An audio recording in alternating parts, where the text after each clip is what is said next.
Hi, my name is Harley, I am 21 years of age, and welcome back to Cymru Games.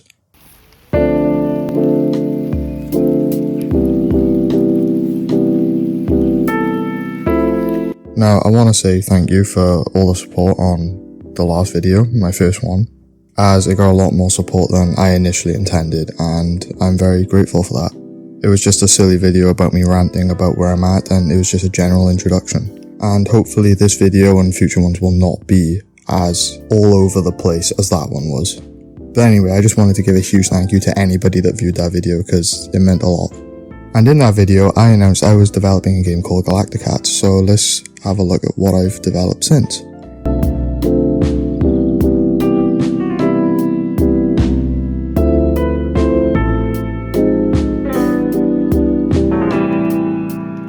Now, as you can tell probably by the title, this video was very much focused around updating the graphics and the art style of this game. Something I definitely learned from Hiraeth, my last project, was that I should not be focusing on the art direction straight away. Starting your game off by making a bunch of assets is a terrible idea because all you end up doing is wasting a lot of time and you don't end up actually experimenting on game mechanics and if your game idea is even fun to begin with. So, for the past 2 months of my game, it's just been looking like this. A bunch of cubes, which even for me is quite hard to stomach. So for anybody watching a YouTube video, I can imagine it's a lot worse. But thankfully, after this week, this is now what it looks like, which I think is a huge improvement. Now, the first thing that I worked on was the player model, as previously, it was kind of janky and all over the place. I almost debated starting from scratch again because it just didn't live up to the idea I had in my head and what I'd sketched out. But by the end of it, all I ended up doing was just taking the tail away, as I think that really did make the model look really janky, and I pixelized the textures on the actual model, just so it would fit in more with the environment.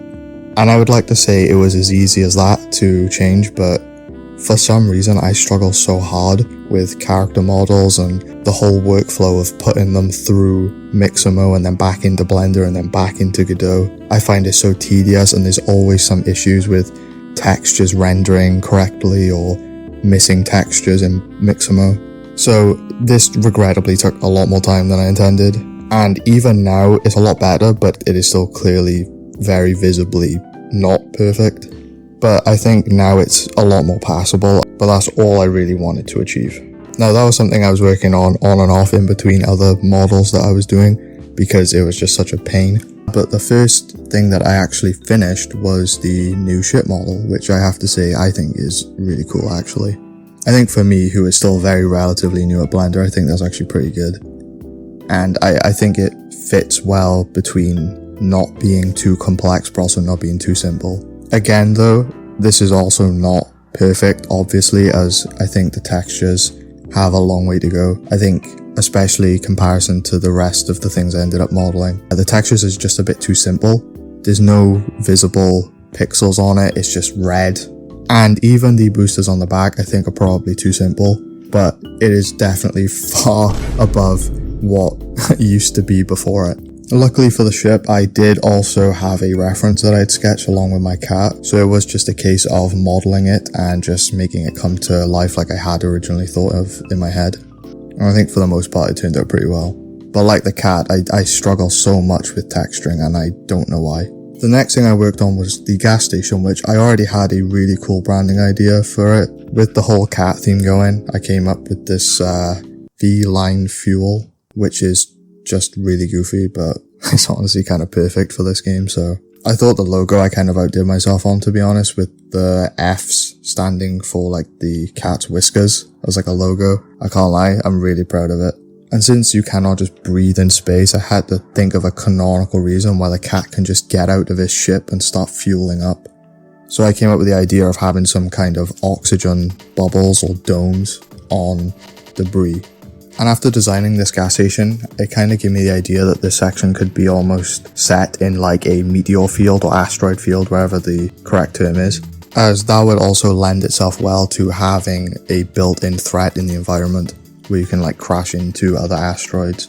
But I'm very proud of this. I also then ended up modeling the interior, which isn't fully complete, but it looked a lot better than the previous iteration of it, which was very much just grey boxed. And I have to say, I think this is what ended up being the thing I'm most proud of that I ended up producing. I think my modeling skills are pretty good, it's just I think they're often let down by the texturing, but I digress. As of now, there's no functionality to the gas station other than you can just go in and out of it, so you can't fill up your shuttle yet, but that is obviously going to come in the future. The next thing I worked on was the viewport settings, which can be found in the project settings.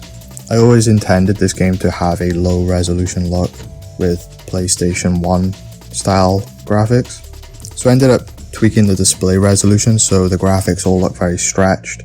I also changed the texture default settings to nearest other than linear so that the pixels didn't smooth together and they actually were sharpened, which is what's required if you want to hit this aesthetic. Now, out of all of these additions, there were a lot of bugs that I need to address. Like, since I've changed the model of the gas station now, I need to address the teleportation when you leave the interior. There's also some collision issues I need to sort out with the gas station, so you can't just fly through certain parts of it. But I thought it was worth just showing this off as is, as this is a video more focused on the art aspect and how everything looks other than functionality. And it's also very easy to clean up, so I have no issue with showing this now. As I said, these textures and models are definitely just placeholders, at least for now, as I definitely need to get better at texturing specifically. So if anyone has any opinions that they'd like to share or any words of advice, I would be more than open to hearing them. But that's all about it that I covered this week. Like I said, I just wanted to focus on updating the art style and getting a general art direction together before developing more models, etc. Give people who are watching these videos something to actually look at other than just boxes. So I want to say thank you for everyone who's watching, and I really appreciate the support, I really do. If you do want to keep supporting the channel even more, there's a Buy Me a Coffee page on the homepage of the channel, and it goes without saying, nobody should feel obligated to do so, but again, it would go a long way and it would mean so much to me. But as I've said many times, just watching these videos is more than enough for me, and I'm very grateful. If anyone has any more suggestions for the next video, I'm all ears. I have a few ideas in mind regardless, and hopefully it will be out by next week as well. But anyways, I will see everyone in the next one. Thank you.